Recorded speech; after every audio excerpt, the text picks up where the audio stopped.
Welcome to Guide Guru. We hope this video helps. You begin by opening Classdojo and creating your verified teacher account. This connects you to school-level settings. Once done, add a class immediately and import students with a CSV to save time, or type a few names for a small roster.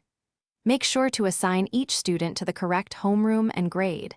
This matters for reports. Install the app on your phone and sign in on desktop, so you can switch devices during live classroom use without losing continuity.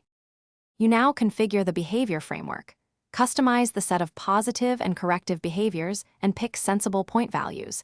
This defines the classroom language. Then create routine timers and schedule recurring activities so transitions run smoothly.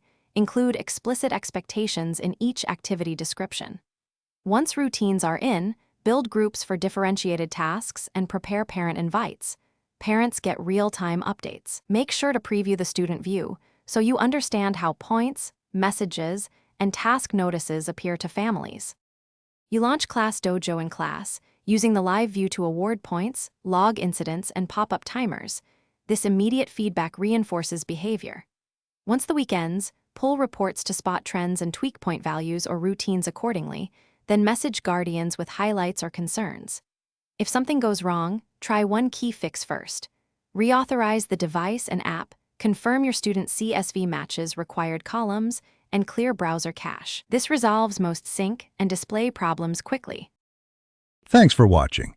Consider subscribing if we helped you today.